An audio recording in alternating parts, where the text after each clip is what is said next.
Hello दोस्तों, स्वागत है आपका हैप्पी कंपटीशन एकेडमी की ऑनलाइन क्लास में। आज हम करने वाले हैं एक्सरसाइज 4 रिवाइज बैच की प्रैक्टिस सेट है ये। इसमें एक्सरसाइज 4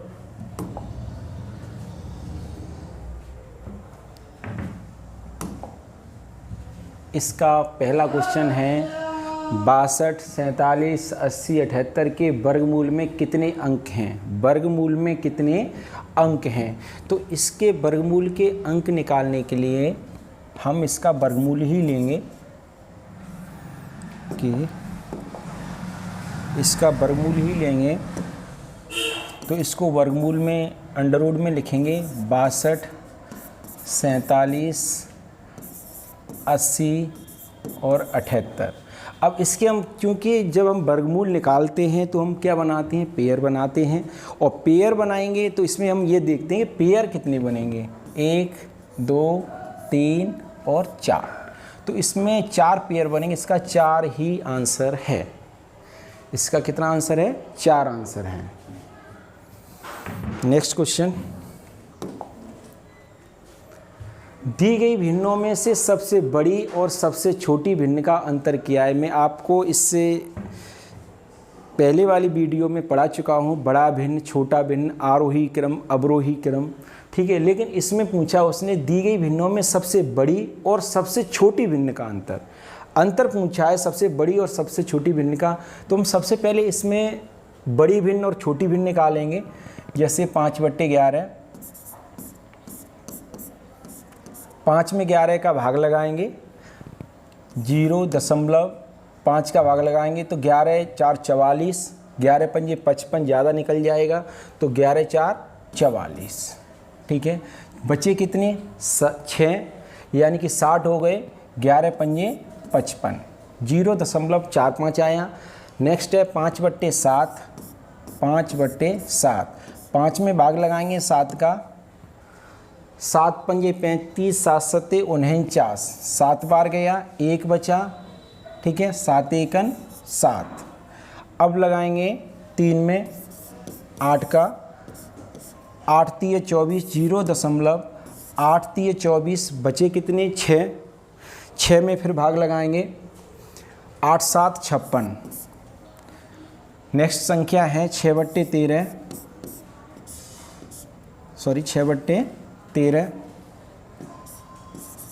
6 में 13 का भाग लगाएंगे, 13 चौके 52, 0.13 चौके 52, 52 बचे कितने, 8, 13 पंजे 65, 13 छिंगे 78, यानी 0.46, 0.46। अब इसमें हम देखें सबसे बड़ी संख्या कौन सी है, सबसे बड़ी संख्या कौन सी है, सबसे बड़ी संख्या कौन सी है, 5/7।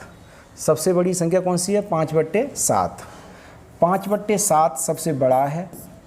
और इसमें सबसे छोटा कितना है, सबसे छोटा है 3/8, क्योंकि यहाँ पर 37 है, यहाँ 46 है, 0.71 है, यहाँ 0.45 है।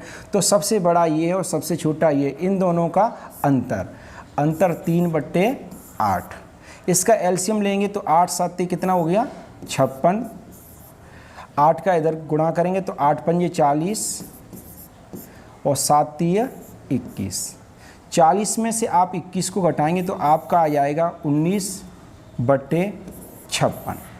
19/56, 19/56 ये है आपका आंसर। यानी कि दी गई भिन्नों में सबसे बड़ी और सबसे छोटी भिन्न का अंतर आ गया आपका 19/56। ये एसएससी CHSL में आया है क्वेश्चन। नेक्स्ट क्वेश्चन लेते हैं। एक धनराशि को PQ और R में, एक धनराशि को PQR में 7:9:4 के अनुपात में बांटा जाना है। यदि P को R से 1500 रुपये अधिक मिलते हैं तो P और Q के हिस्सों में कितना अंतर है। देखिए, एक धनराशि को PQR में बांटना है, किस में बांटना है, P Q और R में बांटना है। इनका रेशियो है 7:9:4।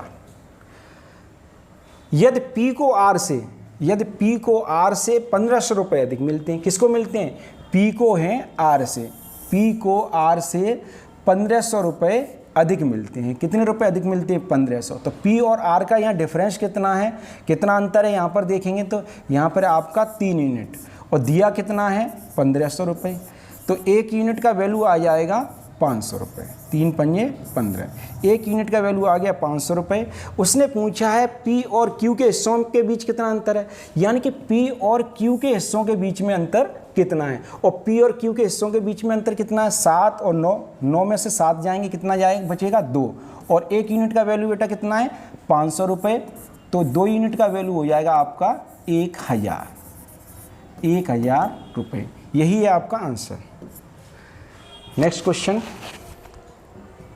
बहुत अच्छी सीरीज है ये, आप बस सीरीज को करते जाएंगे। इसमें हर टाइप का क्वेश्चन, हर चैप्टर से धीरे धीरे करके सारे क्वेश्चन आ जाएंगे, कोई भी टाइप का क्वेश्चन बचेगा ही नहीं। एक कारखाने में श्रमिकों का औसत मासिक वेतन, श्रमिकों का औसत मासिक वेतन, श्रमिकों का औसत मासिक वेतन, मिस्टेक हो गया क्वेश्चन, औसत मासिक वेतन 6000 रुपये है। 100 तकनीशियनों का औसत मासिक वेतन 12000 रुपये है। गैर तकनीशियनों का औसत वेतन, यहाँ पर देखो औसत है, यहाँ पर ये औसत लिखा हुआ है, औसत मासिक वेतन 4000 रुपये है। कितना है? 4000 रुपये है। तो कारखाने में श्रमिकों की कुल संख्या ज्ञात करो। एक कारखाने में श्रमिकों का औसत मासिक वेतन, इसको हम एलिगेशन मेथड से इस प्रश्न को हल करेंगे, बहुत जल्दी से हल हो जाएगा। जैसे औसत मासिक वेतन कितना है कारखाने के? 6000 रुपये। 100 तकनीशियन है, 100 क्या है? तकनीशियन है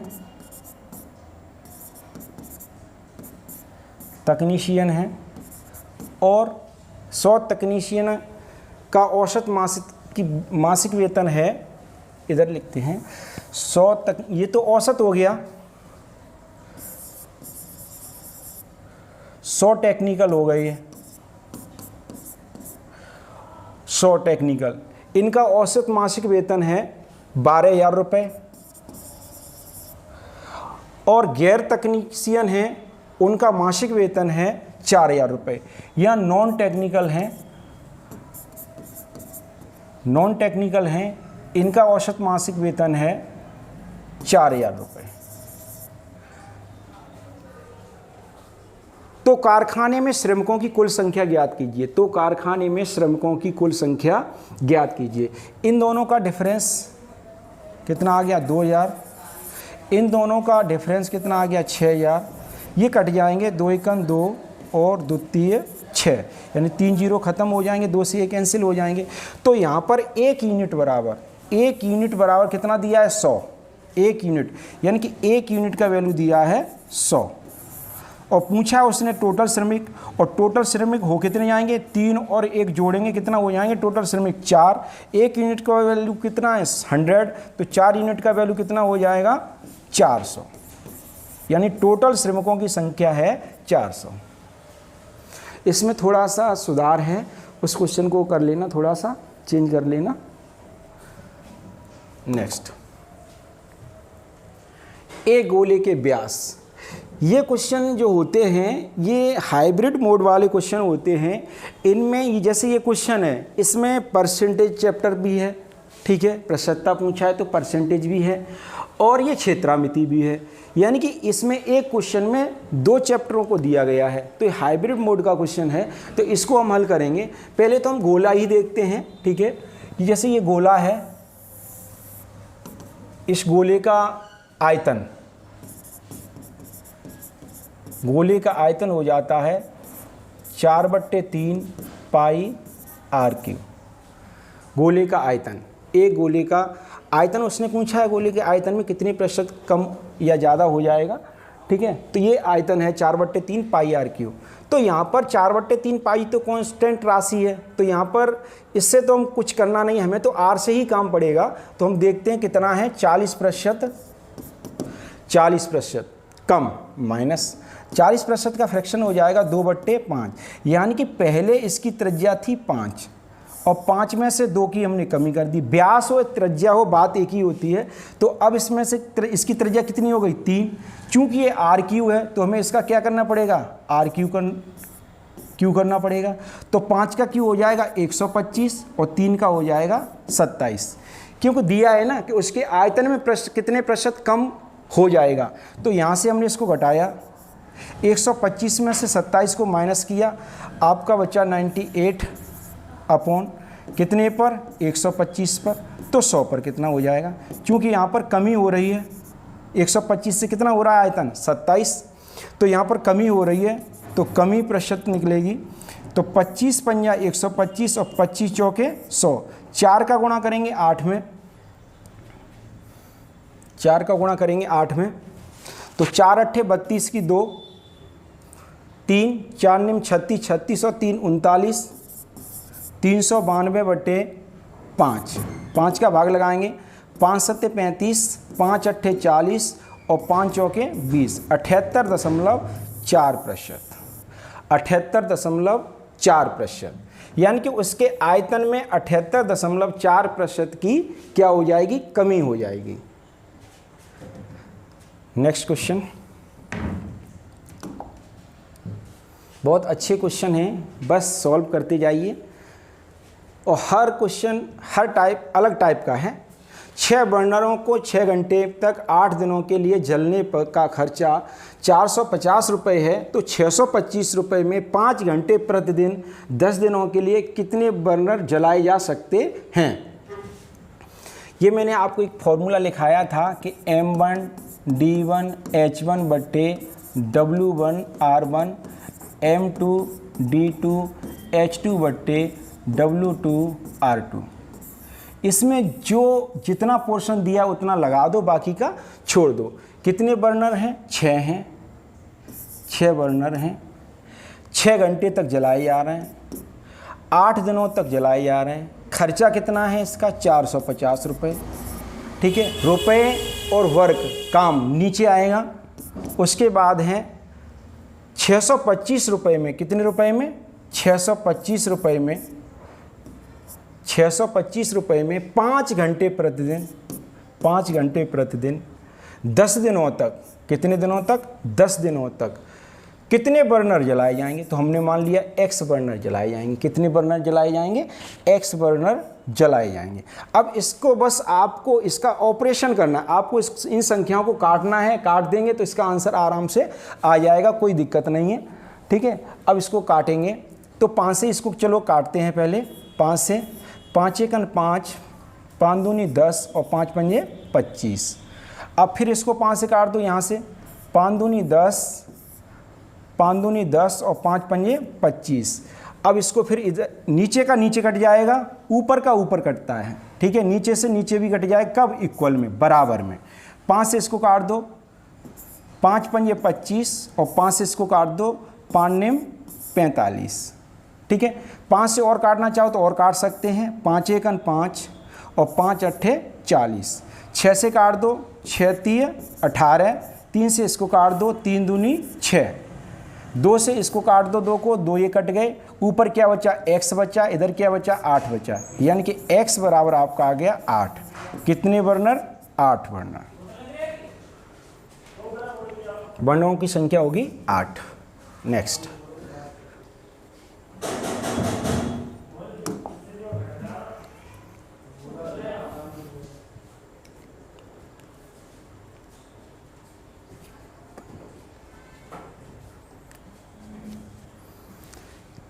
A किसी कार्य को 35 दिनों में पूरा कर सकता है और B उसी कार्य को 15 दिनों में पूरा कर सकता है। उन्होंने 7 दिनों तक एक साथ कार्य किया, फिर B ने कार्य को छोड़ दिया। A अकेले शेष कार्य के 60% भाग को कितने दिनों में पूरा करेगा। A शेष 60% भाग को कितने दिनों में पूरा करेगा। A किसी कार्य को कितने दिनों में कर रहा है, A किसी कार्य को कर रहा है 35 दिनों में और B कर रहा है उसी कार्य को 15 दिनों में। एलसीएम लेंगे, 105 35 तिये 105। एलसीएम तो आप लोग जानते हैं, एलसीएम तो आपने पढ़ा होगा। एलसीएम एक ऐसी संख्या है जिसमें दी गई संख्याओं का भाग पूरा पूरा चला जाता है और वह छोटी से छोटी होती है। 35 तिये 105, 15 सत्ते 105। अब यहाँ पर उसने बोला है उन्होंने 7 दिनों तक एक साथ कार्य किया है। उन्होंने 7 दिनों तक एक साथ कार्य किया है, यानी ए एक दिन में कर रहा है 3 यूनिट काम और बी कर रहा है एक दिन में 7 यूनिट काम। अगर दोनों मिलकर के एक दिन करेंगे काम तो दोनों मिलकर के एक दिन में कितना काम करेंगे? 10 यूनिट। और उन्होंने काम किया कितने दिन है? 7 दिनों तक। इन्होंने काम किया है 7 दिनों तक और 7 दिनों तक काम किया तो इन्होंने कितना काम खत्म कर लिया? 70 यूनिट काम खत्म कर लिया। 70 यूनिट काम समाप्त हुआ। समाप्त होने के बाद इसमें से बी कार्य को छोड़ देता है। कौन छोड़ देता है कार्य को? बी छोड़ देता है, यानी कि बी कार्य छोड़ करके चला गया। काम को करेगा कौन? ए करेगा। और 70 यूनिट काम हो गया तो 70 यूनिट इसमें से काम घटा देंगे, बचेगा कितना? 35 यूनिट काम। 35 यूनिट काम को कौन करेगा? ए तो चला, बी तो चला गया, अब करेगा काम कौन? ए करेगा। तो ए करेगा कितने काम को? 35 यूनिट काम को। अब इसमें भी उसने कहा है ए अकेले शेष कार्य के, जो कार्य शेष बचा है उसके 60% भाग को, कितने प्रतिशत भाग को? 60% भाग को कितने दिनों में पूरा करेगा? तो यहाँ से 60% भाग यानी कि 60/100, 20 तिये 60 और 20 पंजे 100, 5 सत्ते 35 और 3 से 3 हो गए फ्री, यानी कि आपका आंसर आ गया 7 दिन। कितने दिनों में कार्य को समाप्त करेंगे? 7 दिन में। समझ में आ रहा है सभी लोगों के? अगर क्वेश्चन समझ में ना आए तो कमेंट कर दें और वीडियो कैसा लग रहा है वो भी कमेंट करें। नेक्स्ट क्वेश्चन, 36 किलोमीटर प्रति घंटा की चाल से चलने वाली एक रेलगाड़ी किसी खंभे को 25 सेकंड में पार करती है और 350 मीटर लंबे पुल को पार करने में इसे कितना सेकंड का समय लगेगा? अब चूंकि रेलगाड़ी जब किसी प्लेटफार्म को या पुल को पार करें तो उसको 2 दूरियां तय करनी पड़ती हैं, एक स्वयं की लंबाई और पुल की लंबाई। लेकिन यहाँ पर हमें रेलगाड़ी की लंबाई पता ही नहीं किया है, तो सबसे पहले तो हमें रेलगाड़ी की लंबाई निकालनी है। क्या निकालनी है? लंबाई। यहाँ पर मैं आपको एक चीज़ बता दूँ कि मैं 5/18 का मल्टीप्लाई कर देता हूँ किलोमीटर पर सेकंड बनाने के लिए। तो ये आता कहाँ से? पहले इसको थोड़ा सा डिस्कस कर लेते हैं, उसके बाद आगे बढ़ते हैं। देखो,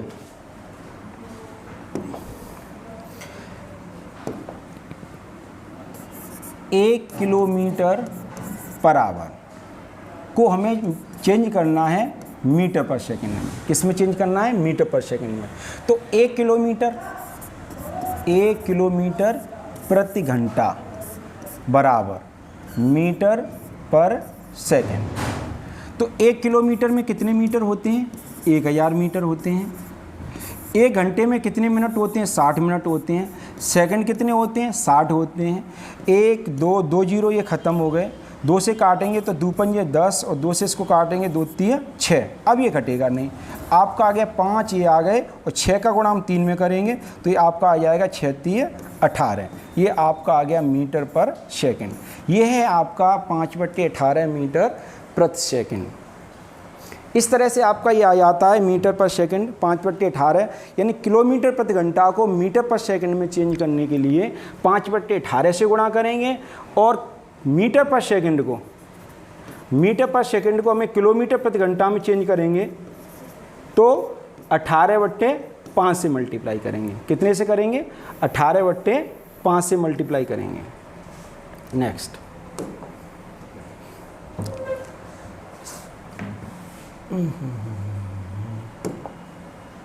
अठारह बट्टे 5 से।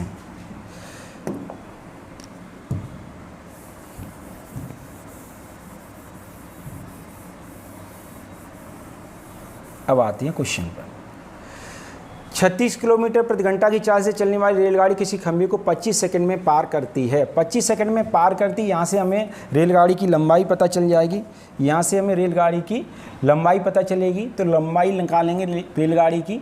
तो L बराबर दूरी बराबर क्या होता है? चाल गुणा समय। तो चाल कितनी है हमारी? दूरी बराबर, यानी लंबाई भी क्या होती है? दूरी होती है और दूरी बराबर क्या होता है? चाल गुणा समय। और चाल हमारी कितनी है? 36 किलोमीटर प्रति घंटा। मीटर पर सेकंड में चेंज करेंगे तो 5/18।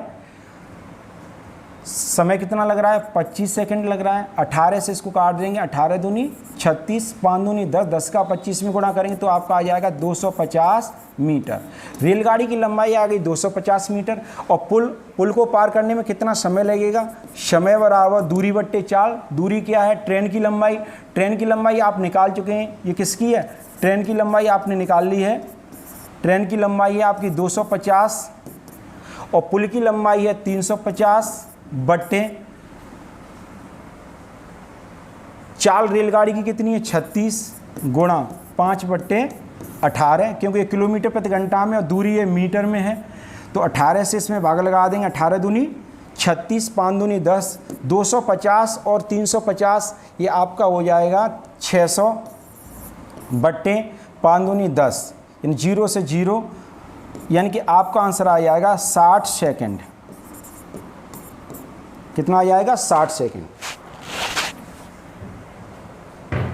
60 सेकंड है इस क्वेश्चन का आंसर। नेक्स्ट क्वेश्चन, एक आदमी 20 किलोमीटर प्रति घंटा की चाल से x से y स्थान पर जाता है, लेकिन y से x स्थान पर 25 किलोमीटर प्रति घंटा की चाल से वापस आता है।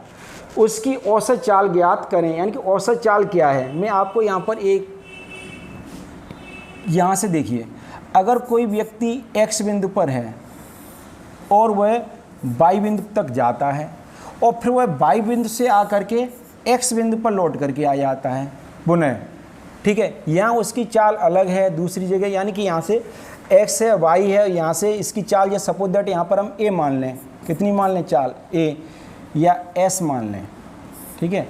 यहाँ पर इसकी चाल थी s1 और ये लौट करके आए तो इसकी चाल है s2, यानी कि निश्चित दूरी, एक निश्चित दूरी को कोई व्यक्ति जाए और उतनी ही दूरी लौट करके जस्ट उतनी ही दूरी वापस आए, तो इसमें औसत चाल के लिए एक फॉर्मूला होता है। औसत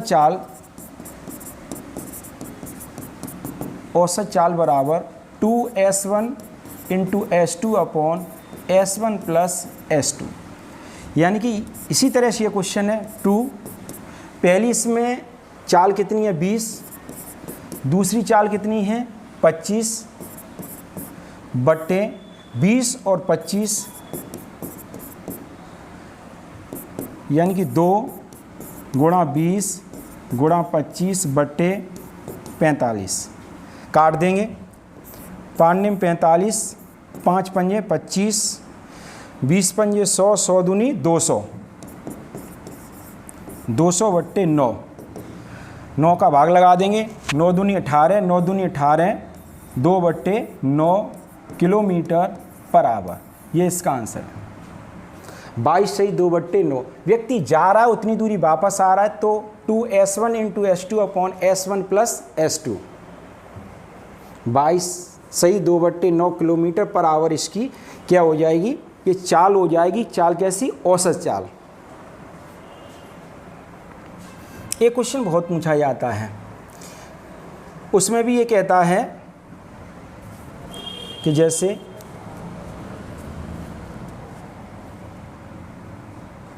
यहाँ पर जैसे चाल दे देगा वो 40 किलोमीटर प्रति घंटा, दूसरी जगह उसने दिया है 60 किलोमीटर प्रति घंटा, तो इसका आंसर आएगा 48 किलोमीटर प्रति घंटा। औसत चाल आएगी 48 किलोमीटर प्रति घंटा, यही फॉर्मूला लगाना है औसत चाल वाला, इससे ये हल होगा। और इसी में 2s1 s2 60 और 40 बट्टे 60 और 40 और 0 से 0 48, यानी 48 किलोमीटर पर आवर वाला ये क्वेश्चन बहुत पूछा जाता है, कईयों बार परीक्षा में आ चुका है, ठीक है। इसको देख लेना, सॉल्व कर लेना आप, मैंने संख्याएं चेंज करके लिख दी हैं।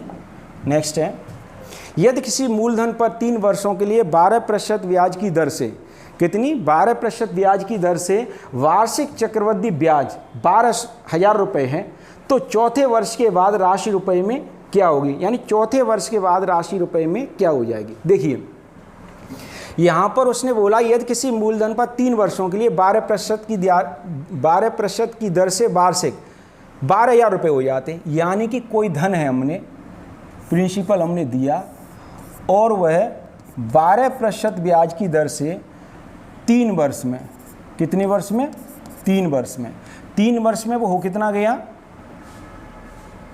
12,000 रुपये, 12,000 रुपये।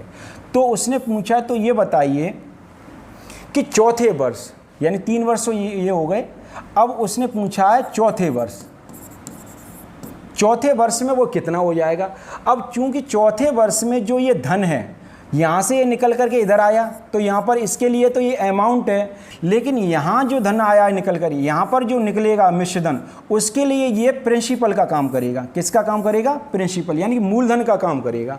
और मूलधन 1 वर्ष का इसका निकालना है, तो 12% की दर से जब मूलधन काम करेगा तो 12,000 रुपये, 12,000 रुपये पर कितना दर है? दर यहाँ पर कितना? दर तो यहाँ पर भी दर 12% है, तो 12% यानी कि 112/100, 112/100, क्योंकि 1 वर्ष का निकालना है।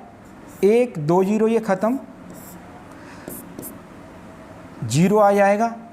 12 का गुणा 2 में करें, 12 दूनी 24 की 4, 12 एकन 12, 12 और 2 14 की 4, 12 एकन 12 और 1 13, 13,440 रुपये, 13,440 रुपये। क्योंकि ये धन इधर मैंने आपको समझा दिया है बहुत अच्छे से, और आपके समझ में आ भी गया होगा। ये क्वेश्चन भी बहुत पूछा जा रहा है, बहुत पूछा जाता है, यानी कि बहुत कम समय में हो जाता है, कोई भी प्रॉब्लम नहीं है। ठीक है, 112 कहाँ से आ गए? 12% ब्याज की दर, यानी 100 + 12। नेक्स्ट क्वेश्चन, नीचे दिए गए कथनों में से कौन सा गलत है? इसमें से गलत छांटना है। ये आपका दिल्ली पुलिस में आया है क्वेश्चन। दिए गए कथनों में से कौन सा गलत है? इसको आप एक बार पढ़िए, बहुत अच्छे से समझिए।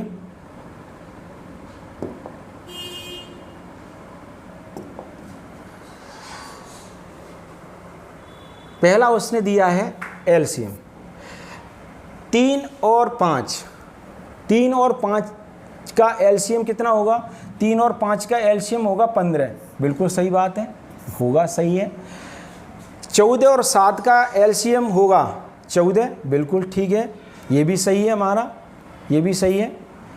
18 और 7 का एलसीएम होगा 1, अरे 18 7 का एलसीएम 1 कैसे हो जाएगा?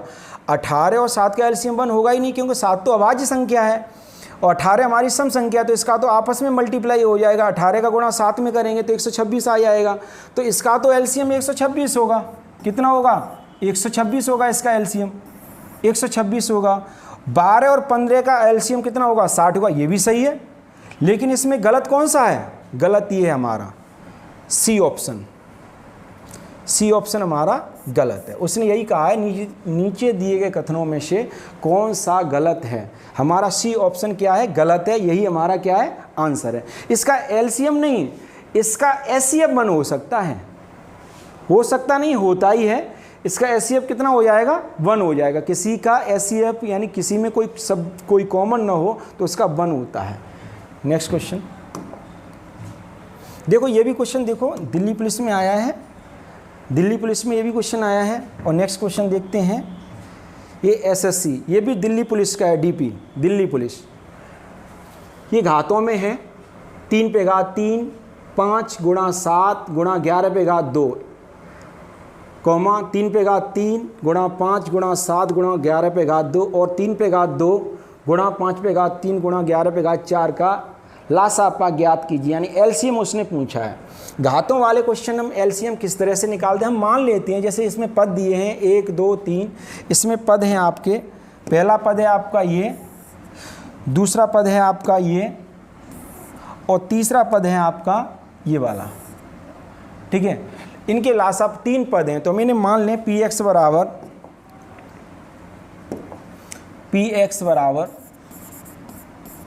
बराबर मैंने माना 3 पे घात 4 गुणा 5 पे घात 2 गुणा 7 पे घात 2 गुणा 11, और एक हमारा क्यू एक्स पद है। क्यू एक्स है हमारा 3 पे घात 3 गुणा 5 गुणा 7 गुणा 11 पे घात 2, और एक आर एक्स है, आर एक्स हमारा पद है 3 पे घात 2 5 पे घात 3 और 11 पे घात 4। अब इसका हमें लेना है एलसीएम।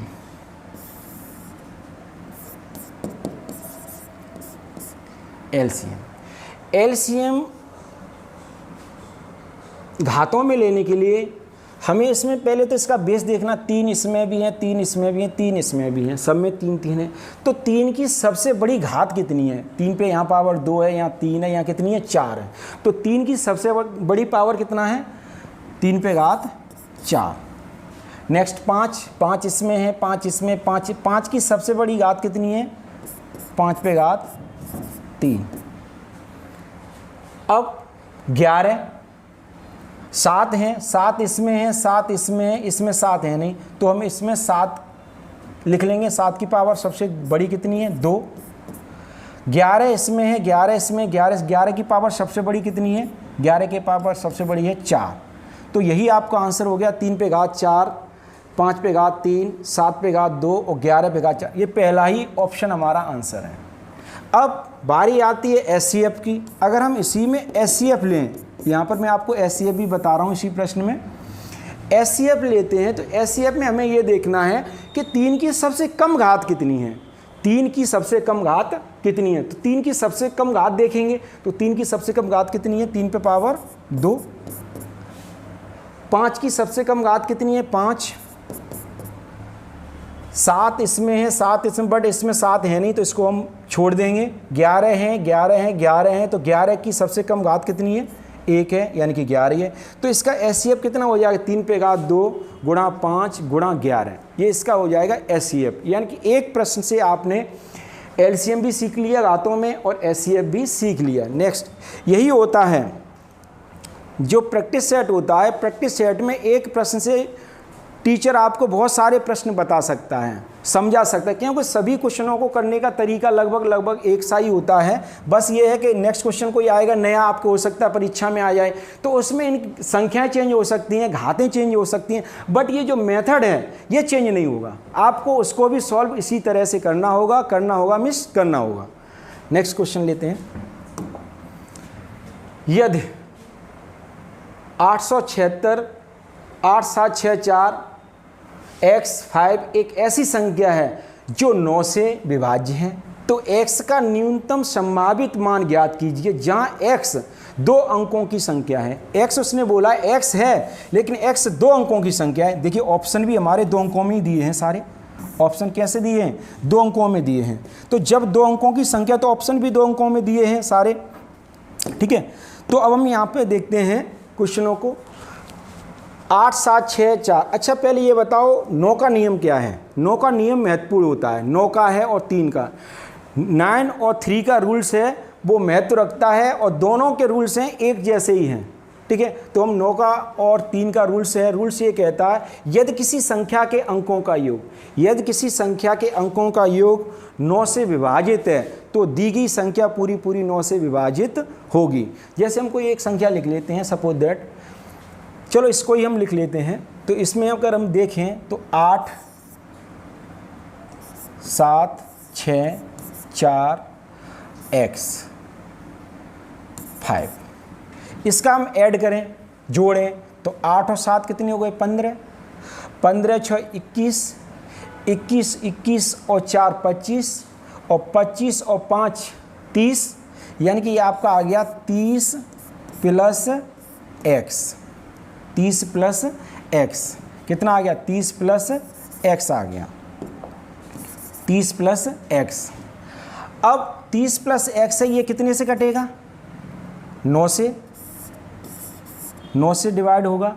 तो 9 से डिवाइड तो ये होगा, लेकिन 30 के बाद में 9 का हम पाड़ा पड़े तो कौन सा आता है? 9 चौके 36, तो यहाँ पर 6 आना चाहिए। कितना आ जाएगा? 9 के पहाड़े से 36 कटता है, 9 चौके 36, तो यहाँ कितना आना चाहिए? 6 आना चाहिए। चूँकि यहाँ पर 2 अंक हैं तो यहाँ पर हम क्या लिख सकते हैं? 0 6। तो हम इसको लिखेंगे 30 प्लस 0 6, यानी कि आपका कितना आ जाएगा? 36। 36 9 से कट रहा है, 9 चौके 36। इसका मतलब है वो संख्या कितनी है? 0 6 है, 2 अंकों की संख्या है और वह संख्या कितनी है? 0 6, क्योंकि 9 से 36 ही डिवाइड होगा। 0 6 रखेंगे तो डिवाइड होगा। अगर हम यहाँ 15 रखेंगे तो कितना हो जाएगा? 45 हो जाएगा, ठीक है। 18 रखेंगे, 18 रखेंगे तो कितना हो जाएगा 48 हो जाएगा, और 14 रखेंगे तो 44 हो जाएगा। तो ये कटेगा नहीं। तो यहाँ पर कितना मान रखने से, यानी कि 0,6 रखने से हमारा 36 हो रहा है और 9 से डिवाइड हो रहा है। तो इसका आंसर कितना हो जाएगा 0,6। नेक्स्ट, सही विकल्प चुनिए। बाइनरी को दशमलव में बदलें। बाइनरी को दशमलव में बदलें, ये मैंने आपको पढ़ाया है, नेक्स्ट वीडियो में पढ़ा चुका हूँ। उसमें मैंने डेसिमल को बाइनरी में बदलना बताया था। इसमें क्या है, बाइनरी को डेसिमल में। बाइनरी है आपका 1 1 0 1 1 1 1 1 1 0 1 1 1। इसको दशमलव में बदलना है। तो इसमें करते क्या है कि इसमें 1 का गुणा करेंगे, इसमें 2 का करेंगे, इसमें 4 का करेंगे, इसमें 8 का करेंगे, इसमें 16 का करेंगे, और इसमें 32 का करेंगे, और इसमें करेंगे 64 का। यानी 64 का गुणा 1 में क्यों करते हैं, क्योंकि ये हमारा स्टार्ट होता है 2 पे पावर 0 से, और 2 पे पावर 1, 2 पे पावर 2, 2 पे पावर 3, तो 2 पे पावर 0 1, ये आपका 2 आ जाएगा, ये 4 आ जाएगा, ये 8 ये जस्ट दूना होता चला जाता है। 1 2 2, 1 का दूना 2, 2 का दूना 4, 4 का दूना 8, 8 का दूना 16, 16 का दूना 32, 32 का दूना 64। इस तरह से ये दूना होता जाता है, और इसको ऐड कर देते हैं। यानी 1 का गुणा हम 1 में करेंगे, 1 का गुणा हम 1 में करेंगे तो हमारा कितना आ जाएगा 1 आएगा। 2 का गुणा हम 1 में करेंगे तो कितना आ जाएगा 2 आ जाएगा। 4 का गुणा 1 में करेंगे तो कितना आ जाएगा 4 आ जाएगा। 8 का गुणा 1 में करेंगे तो कितना आ जाएगा 8 आ जाएगा। 16 का गुणा 0 में करेंगे तो 0 आ जाएगा। 32 का गुणा 1 में करेंगे तो 32 आ जाएगा, और 64 का गुणा 1 में करेंगे तो हमारा 64 आ जाएगा। अब इसको ऐड कर दो, 4 और 2 6, 6 और 8 14, 14 4 18, 18 और 2 20, 20 और 1 21, 21 की 1, 6 और 3 9, 9 और 2 11, यानी कि 111। ये आपका डेसिमल नंबर बन गया। क्या बन गया, डेसिमल नंबर। ये है आपका आंसर, ये डेसिमल नंबर है। क्या सभी लोगों के समझ में आया, बाइनरी टू डेसिमल और डेसिमल टू बाइनरी? ठीक है, हो गया। अब इसी क्वेश्चन को हम थोड़ा सा हल करते हैं। यानी कि ये हमारा क्या निकल के आया, डेसिमल। अब डेसिमल से हमें बाइनरी बदलना है। डेसिमल से हमें क्या बनाना है, बाइनरी बनाना है। तो डेसिमल से हम बाइनरी बनाएंगे।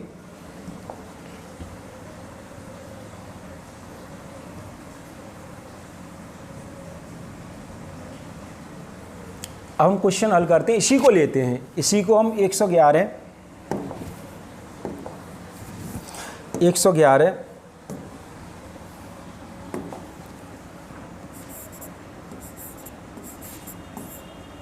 ये डेसिमल नंबर है, इसको मैं बाइनरी में चेंज करना है। तो 111 इस तरह से ये लाइन खींचेंगे, और इसको हम 2 से डिवाइड करेंगे। हमेशा 2 से करते हैं, क्योंकि 2 इसका बेस होता है। 2 पंजे 10, कितना बचा 1 बचा, 11 हो गए। फिर 2 पंजे 10, यानी शेषफल क्या आया 1 आया। फिर 2 से काटेंगे, 2 दूनी 4, 1 बचा, 2 सत्ते 14, 1 आ गया। फिर 2 से काटेंगे, 2 एकम 2, 2 तीय 6, फिर 1 आया। फिर 2 से 2 छिंगे 12, फिर 1 आया। फिर 2 से काटेंगे, 2 तीय 6, क्या आया 0 आया। फिर 2 से काटेंगे, 2 तीय 6, 0 आ गया। फिर 2 एकम 2, क्या बचा 1 बचा। तो इसको हम देखिए 2 एकम 2, इसको अगर हम लेकर के चलें दोबारा से, अगर इसको देखें तो 2 का गुणा 1 में करें, 2 एकम 2 और 1 3, 2 तीय 6 और 0 6, 2 छिंगे 12, 12 और 1 13, 2 का गुणा 13 में करेंगे, 13 दूनी 26, 26 और 1 27, 2 का गुणा 27 में करेंगे, 27 दूनी 54, 54 और 1 55, 2 का गुणा 55 में करेंगे 110, 110 और 1 कितना हो गया 111। अगर हम नीचे से लेकर के चलते तो तुरंत हम पहुंच सकते हैं ऊपर, और ऊपर से अगर नीचे आते हैं तब भी हम पहुंच सकते हैं नीचे। अब इसको लिखते कैसे, इसको लिखना यहाँ से स्टार्ट करते हैं, इधर से 1 से। तो हम लिखेंगे 1 1 0 1 1 1 1, ये आपका बन गया बाइनरी। ये क्या बन गया? बाइनरी। यही तो था अभी आंसर, 1 1 0 1 1 0 1 1 1 1, यानी कि decimal number change to binary number, decimal number change to, इससे हमने क्या बनाया? डेसिमल से हमने क्या बनाया? बाइनरी बनाया। इधर किधर बनाया? इधर। इससे हमने क्या बनाया? ये बाइनरी बनाया।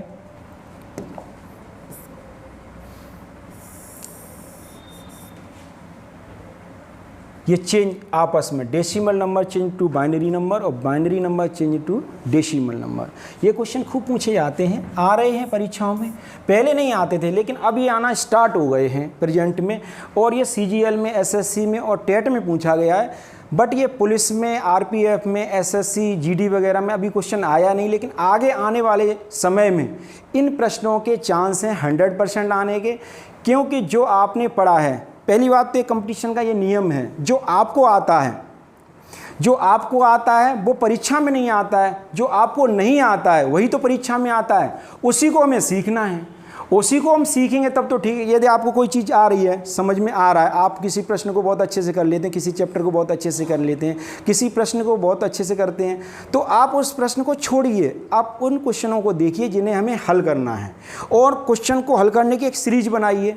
सीरीज का मतलब है आप कठिन क्वेश्चन है जिन्हें आप आगे के टाइम पर भूल सकते हैं, तो उन क्वेश्चनों को अलग रजिस्टर पर नोट करिए। जो सरल क्वेश्चन है जिन्हें हमें भूलना ही नहीं है, जो हमें रटे हुए क्वेश्चन है, हमें यहाँ तक कि उनके आंसर भी पता है, तो उन क्वेश्चनों को टच मत करिए। और एक अलग से आप अपना रजिस्टर बनाइए, नोटबुक बनाइए, जिसमें आप कठिन कठिन प्रश्नों को इकट्ठा करें, और उन्हीं प्रश्नों को जब हम एग्ज़ाम देने के लिए जाते हैं तो उन्हीं प्रश्नों का रिवीजन करके चले जाएंगे। और बाकी का तो हमें आता ही है, उनके तो हमें ऑप्शन भी पता है, तो हम पहले से ऑलरेडी तैयारी करके चलते हैं अपने आगे एग्ज़ाम के लिए। क्योंकि एग्ज़ाम के टाइम पर हम बहुत सारा रिवीजन करने के लिए होता नहीं होता, लेकिन हम रिवीजन के लिए अलग ही नोट्स बना करके स्टार्टिंग से ही चलते हैं, तभी हम सक्सेसफुल हो सकते हैं, अन्यथा नहीं। क्योंकि फिर माइंड के ऊपर प्रेशर बन जाएगा, प्रेशर बन जाएगा तो प्रेशर में कोई भी काम अच्छा होता नहीं है। गुणनखंड 30 पे पावर 5,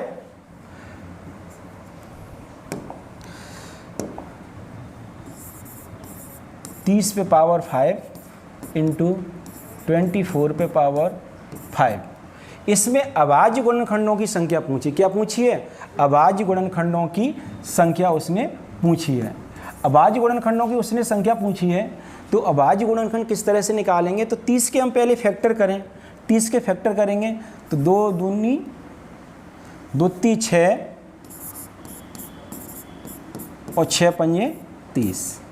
इस पर पावर कितनी है? 5। अब ये गुणा में कितनी बार लिखें? 1 2 3, तो 3 यहाँ पर लिख देंगे गुणा 24, 8 ती 24, यानी 2 दूनी 4, 4 दूनी 8 और 8 ती 24। इस पर घात कितनी है? 5।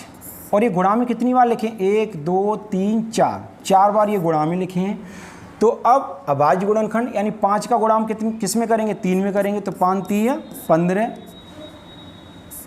प्लस 5 चौके 20, यानी कि 15 और 20 कितना हो गया?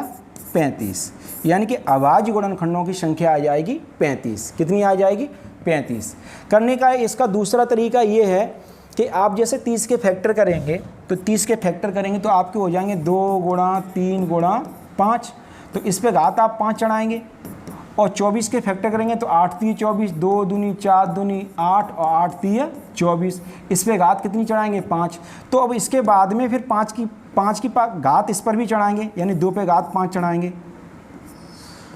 2 पे घात 5 चढ़ाएंगे, 3 पे घात 5 चढ़ाएंगे, और 5 पर भी घात कितनी चढ़ाएंगे? 5 चढ़ाएंगे। गुणा 2 पे घात कितनी चढ़ाएंगे? 5, 2 पे घात कितनी? 5, ठीक है। और 2 पे घात कितनी? 5, और 3 पे घात कितनी? 5। अब ये देखते हैं कितनी बार हैं ये 5 कितनी बार आए?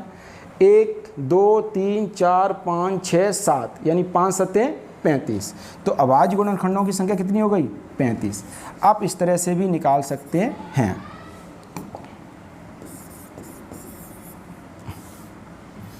यानी कि 35। ऐसे भी कर सकते हैं हल, और इसको हम ऐसे भी कर सकते हैं। ये इसमें ये थोड़ा ये मल्टीप्लाई करके डायरेक्ट निकल आता है, बहुत आसान है और समझ लें। वैसे ये सॉल्यूशन ज़्यादातर गणितों में इस तरह से देते हैं, तो आप इसके चक्कर में ना पड़ के आप इसको सॉल्व करें, और ये बहुत अच्छा है मेथड। ये आपके आज 15 क्वेश्चन की एक सीरीज है वो कंप्लीट हो गई है। एक वीडियो आ चुकी है आपकी मॉर्निंग में, एक वीडियो अभी और आ रही है ये, और आप प्रत्येक दिन हर वीडियो को बहुत अच्छे से पढ़ें। बहुत छटे हुए क्वेश्चन, एकदम इम्पोर्टेंट 100% आने वाले क्वेश्चन हैं जिनके चांस हैं, वो क्वेश्चन मैं आपको करा रहा हूँ, और ये सीरीज है, इसको बहुत अच्छे से करें। आज के लिए इतना ही, धन्यवाद, जय हिंद।